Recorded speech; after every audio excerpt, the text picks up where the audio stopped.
Now at 5 a.m. on WKYT this morning, deputies arrested a man in connection with a deadly hit and run in Mercer County that killed a mother. With the weather turning warm, more people are spending time outside, and that means search and rescue crews have to be ready to go to work. How they're preparing for a busy season. And the Scott County High School Band is home and safe this morning after a hectic weekend in New York City. You'll hear from students about what happened on that trip. Ahead on WKYT this morning.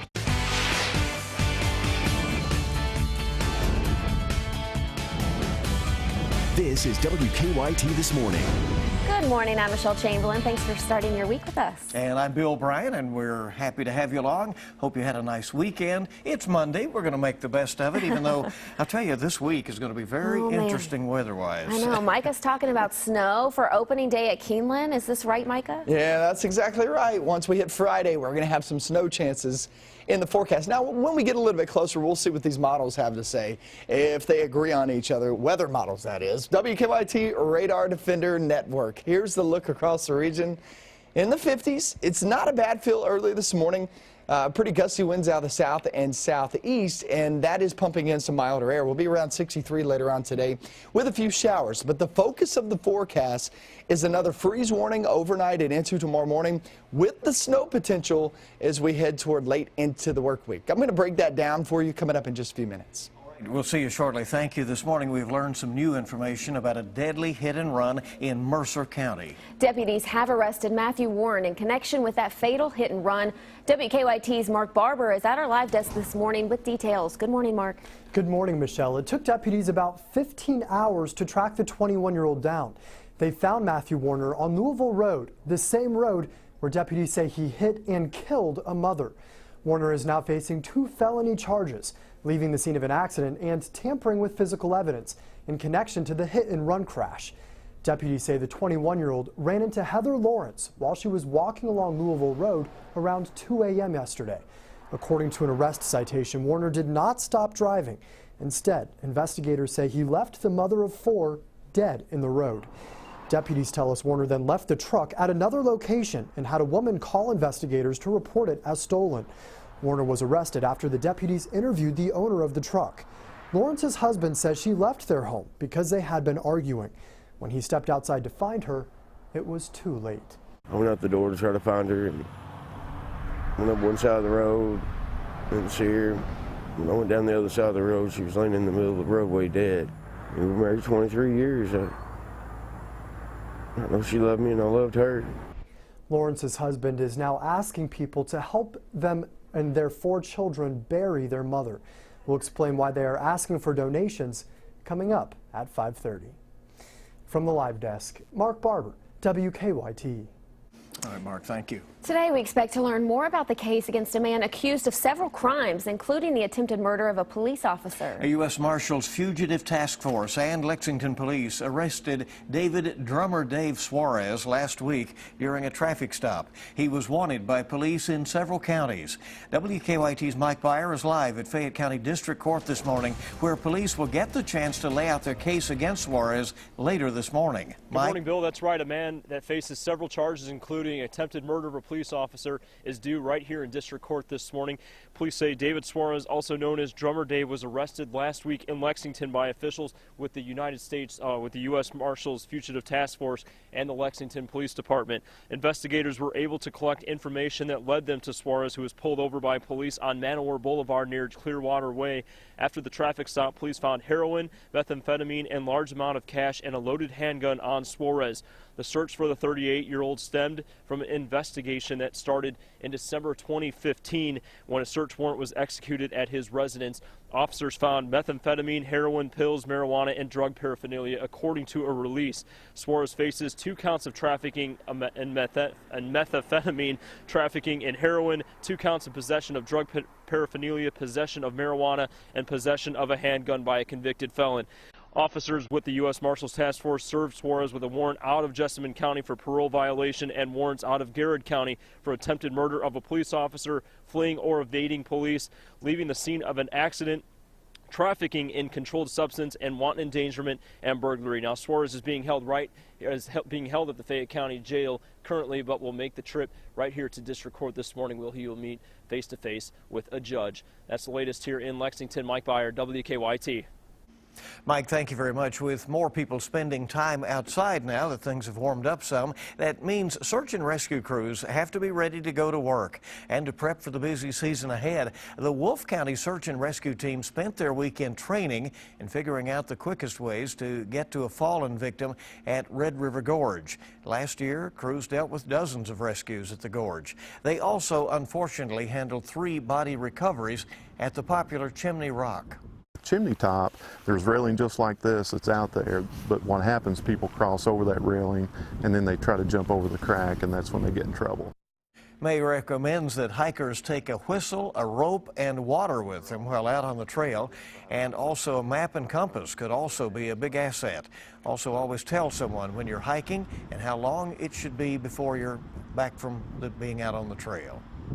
State police are asking the public for information about the deaths of 2 people in Lawrence County. Troopers found 79-year-old Lois Garden and 52-year-old Michael Garden dead inside a home in Blaine Saturday. Troopers say someone had stolen Lois Garden's car. Police in Columbus, Ohio, arrested a relative of the Gardens yesterday. 47-year-old Stanley Webb Jr. is accused of stealing that car. Police won't say if he's connected to the murders. The time is 5:06 now on WKYT this morning. In Pike County, a woman is facing a DUI charge after deputies found her passed out in a car in a grocery store parking lot. A witness says Donna Lips had been staying in her car at the Pond Creek grocery store parking lot over the weekend. He told deputies at one point she stumbled out of her car and used the bathroom outside. The Pike County jailer found her unresponsive. Jailer Lewis went to the parking lot and found that female passed out behind the wheel with the engine running. So at that time, Freddie took the keys out of the vehicle and called the sheriff's department for backup. Deputies say before they arrived, she had apparently tried to break into some other cars. They believe she was under the influence of alcohol. This morning, we've learned who investigators have arrested in connection with a weekend fire in Lexington. The Lexington Fire Department arrested 18-year-old Daniel Prather. He's been charged with arson after a fire damaged a home in the 600 block of Ohio Street. Firefighters say no one was living in the home. Prather's arrest citation says that he had soot on his hands, and witnesses say they saw him around the home before the fire started. In Perry County, firefighters put in plenty of man hours to try to put out about a half-dozen fires. The first fire started around 9 Saturday night, and they say 5 more started after that. The Division of Forestry says the first fire in the Upper Creek community burned about 40 acres. Firefighters blame high winds for spreading the fires. They say the colder temperatures helped them contain the blazes. Right now, it looks like the activity's died down a little bit due to some frost during the overnight and the winds laying down. All of the fires are out this morning, and thankfully, the flames did not destroy any homes. Attorneys for the state are working on filing responses to motions in the stolen bourbon case out of Franklin County. Friday, the defense attorney for accused ringleader Gilbert Kurtzinger and his wife Julie filed a motion to suppress all evidence obtained through 2 search warrants. Investigators say the warrants led them to 5 barrels of stolen wild turkey on the Kurtzingers' property. The State Journal reports the Commonwealth needs a couple of weeks to file a response to the motion. They are looking at several digital downloads in the case. Well, the Scott County High School Band is safely back home this morning, but it comes after a wild trip to New York City. Police had to clear out thousands of people from Times Square Saturday night because of a suspicious truck. 200 people with that band were in the middle of all that. The band had just played at the Statue of Liberty earlier in the day. They were ending their trip with some sightseeing. Band members say they were about to take a group photo when police suddenly started evacuating the area. We were about to take our group pictures and everything. Then the police came, and I thought that it was just going to be where they were going to reserve and keep everybody else from coming in, but then they started shouting, "Move as fast as you can." Police say they found wires on the front seat of the truck and a gas can in the cab. The bomb squad determined there was no threat. The band got back on the bus after the incident. They took their group photo at the Lincoln Center, so they got that accomplished. Parents and students say the police handled the situation well, but I'm sure there were extra tight hugs when they got home to Scott County, right? That is scary for a high schooler, just to yeah. go through that situation. WKYT this morning on the air with all the latest on your Monday. We're really just getting started. Great to have you along with us at 5:10. Plenty of people use dating sites to find that perfect match in their love life, but what if those sites could help you find the perfect career? That's ahead on WKYT this morning. And also, Chihuahua, one tiny pup has caused a traffic stop and led police on a chase across a bridge. Yeah, look at it. He can move, huh? That story's coming up after Micah's forecast. So we have the front to the north of us, a few showers already ongoing into the northern zones. Is back behind that, that's the big talker. That's your freeze possibility, and I'll have those numbers coming up next. Now, your zone-by-zone forecast with meteorologist Micah Harris.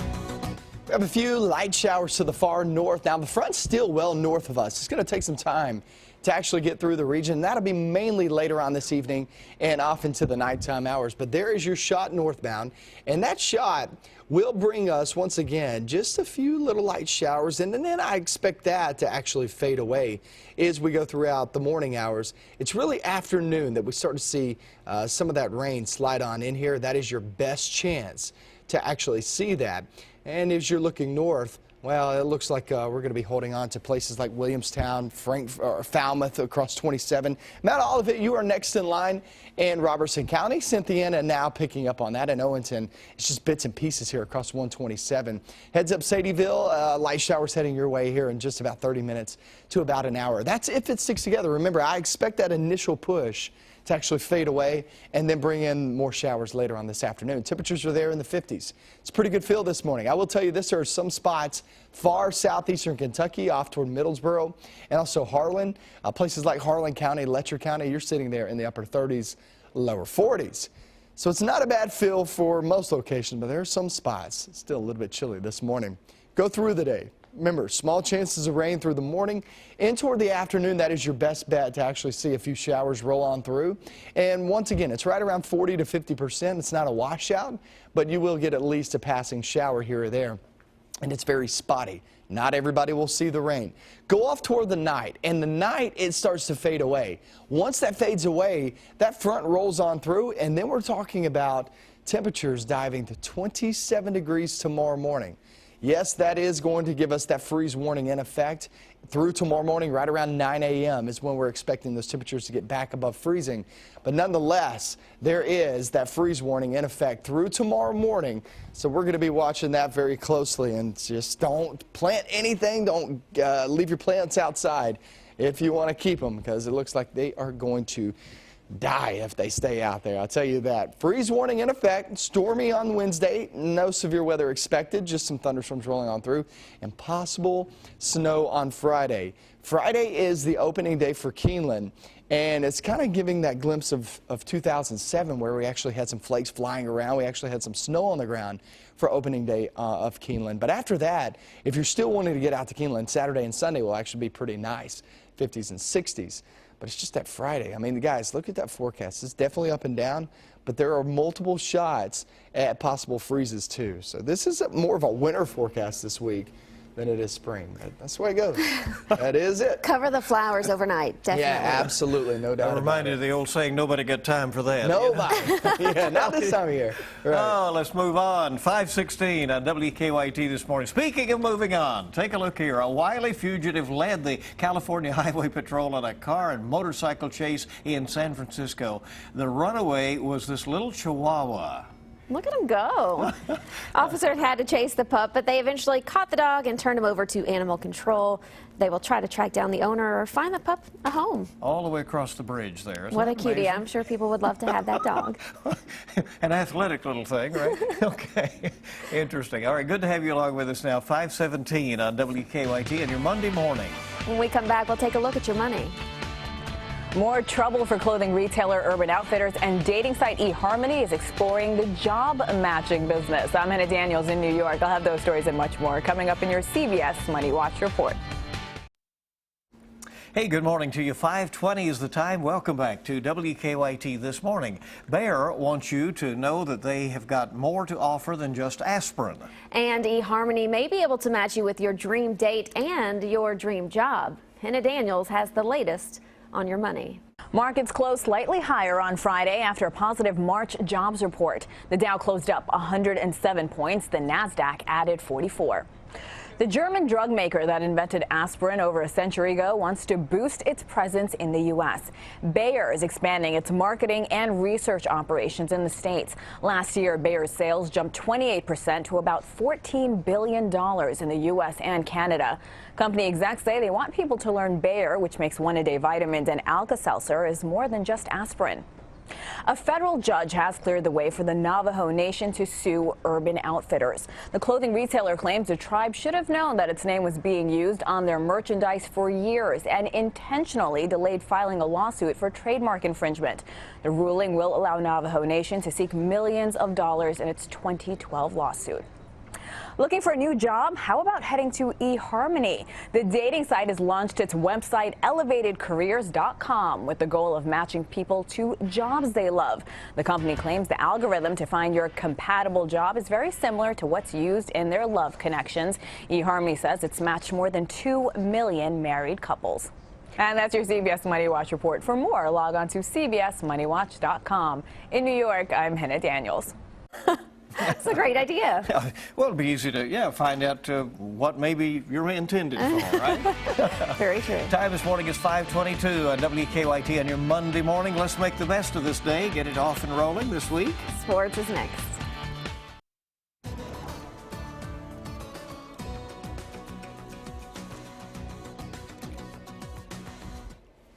Looking across the region, we are looking at temperatures there in the 50s, 55 degrees there in Lexington, and 54 there in Jackson. Now, as we go through time, we'll be seeing those temperatures rise to about 63 degrees. A few showers for today, and then we're going to be seeing that fade as we go throughout the evening and off into the night, and that's when a freeze warning comes into effect later on tonight and into tomorrow morning. Let's check out sports, see what's going on.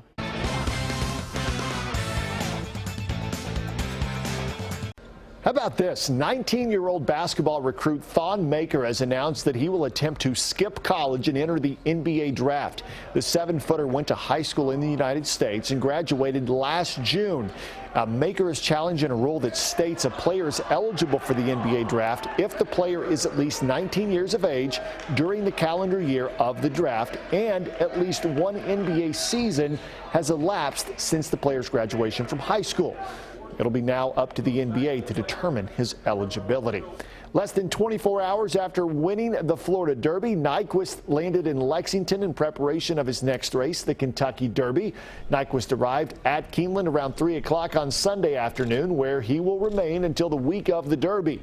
Nyquist is undefeated, winning all 7 of his starts, and is the early favorite to wear the roses on the first Saturday in May. The goal now is to keep the horse comfortable. It's a thing that you know, obviously you kind of want to wrap up in cotton wool and keep them sound and happy. And been here at Keeneland's a great place for a horse to be a horse sort of thing. They kind of enjoy the surroundings and things like that here. So that's one of the reasons why we brought him here.